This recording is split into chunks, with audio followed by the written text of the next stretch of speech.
आज मैं आपको एक डरावनी कहानी सुनाने वाला हूं।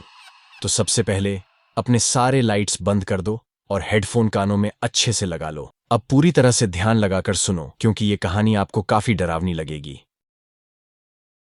The smiling man. जब पहली बार रिचर्ड ने उसे देखा तो वह बस एक अजीब सा एहसास था। एक आकृति जो उसकी गली के अंत में खड़ी थी, कंधे झुके हुए थे और सड़क के लाइट के नीचे धुंध में मुश्किल से एक रूप दिखाई दे रहा था। वह आदमी उसके घर की तरफ मुंह किए हुए था, हंसते हुए। रिचर्ड ने इसे किसी देर रात दौड़ने वाले व्यक्ति या किसी रात के जागते आदमी के रूप में सोचकर नजरअंदाज कर दिया। आखिरकार वह आकृति 100 गज दूर थी, बस एक साया जो घने रात के कोहरे में छिपा था। लेकिन अगले ही रात वह आदमी फिर वापस आ गया। रिचर्ड का शरीर सिहर उठा जब उसने सामने वाली खिड़की से बाहर देखा। वह आकृति अब थोड़ी पास आ गई थी। अब वह उसके पड़ोसी के मेल बॉक्स के पास खड़ा था। हल्की सड़क की रोशनी में अब रिचर्ड को बहुत सी डिटेल्स नजर आ रही थीं। उसके गाल जो कंकाल की तरह ढंके हुए थे, उसकी आंखों की जगह गहरे गड्ढे और उसका अजीब डरावना मुस्कान जो उसकी पूरी चेहरे पर फैली थी। रिचर्ड ने जल्दी से पर्दे बंद कर दिए, खुद को भूलने और सोने की कोशिश की। लेकिन हर रात वह आदमी लौटता और अब और करीब खड़ा होता और ज्यादा देर तक रुकता। 5वीं रात को रिचर्ड ने एक नया बदबू महसूस की, कुछ घिनौना, धातु जैसा, जैसे जंग लगी सिक्के जो सिरके में डूबे हों। वह बदबू उसके घर में फैलने लगी, उसके कपड़ों में, उसके बालों में और उसके सपनों में भी घुसने लगी। और वह आकृति अब और करीब आ गई थी। अब वह उसके पड़ोसियों के पास नहीं थी, बल्कि गली के बीच में खड़ी थी, इतनी पास कि रिचर्ड को उसकी खोपड़ी पर चिपकी हुई पतली काले बाल दिख रहे थे। मुस्कान अब और भी चौड़ी हो गई थी। 7वीं रात को रिचर्ड ने खिड़की की तरफ देखने की हिम्मत नहीं की। उसने खुद से कहा कि यह बस उसकी कल्पना है, लेकिन नींद ने उसे छोड़ दिया। बदबू जो सड़न और गंदगी जैसी थी अब और भी घनी हो गई थी। उसका गला तंग हो गया था और वह बिस्तर पर सिहरते हुए पड़ा था, रात की आवाजें सुनते हुए। हर घर की आवाज जैसे पैरों की आवाज, और दीवारों पर हर छाया डरावने आकृति में बदलने की धमकी दे रही थी।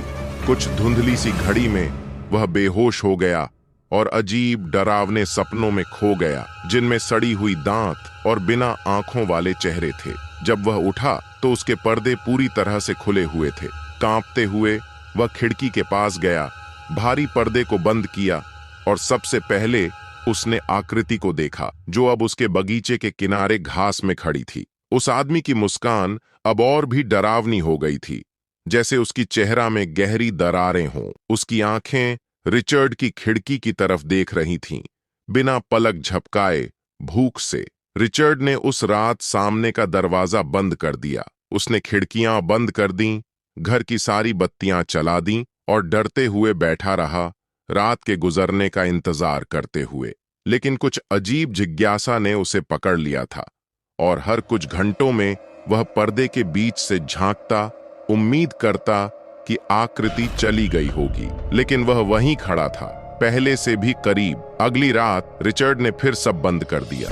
उसने बत्तियां जलाने की कोशिश की, लेकिन एक एक करके वे बंद होती चली गईं। वह सीढ़ियों से चढ़ते हुए धीरे धीरे खिड़की की तरफ बढ़ा, हाथ कांपते हुए, आंखों में आंसू थे, सांसें तेज हो रही थीं।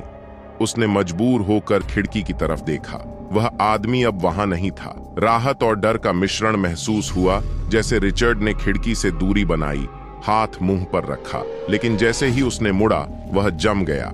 हर मांसपेशी तनी हुई थी। वह आदमी अब खिड़की के पास था।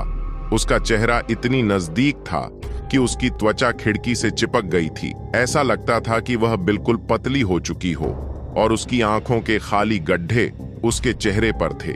उसकी सांसें खिड़की को धुंधला कर रही थीं, जैसे वह अपना सिर झुका रहा हो, और उसके होंठ फटते हुए हल्के अंधेरे धागे गिर रहे थे, जैसे वह बिना आवाज कुछ कह रहा हो। रिचर्ड ने उसे खिड़की में देखा और वह बेकाबू होकर पीछे हट गया। उसका दिल तेजी से धड़क रहा था। वह कालीन पर फिसलते हुए गिर पड़ा। कुछ पल के लिए उसकी आंखें उसकी पीठ के पीछे की ओर घुमा रही थीं। हर कोने और छाया को देखता, यह सुनिश्चित करने की कोशिश करता कि वह अकेला है। वह अपनी सांस को नियंत्रित करता है, खुद को स्थिर करता है और फिर खिड़की की तरफ देखा। लेकिन अब वह आकृति वहां नहीं थी। राहत ने उसे घेर लिया और फिर शर्मिंदगी। उसने अपने सीने पर हाथ रखा और जो डर उसे घेर रहा था उसे निगल लिया। यह खत्म हो चुका था। उसे यकीन था कि अब यह खत्म हो चुका है। उसने अपनी आंखें बंद की, धीरे धीरे सांस ली और खुद को शांत करने की कोशिश की।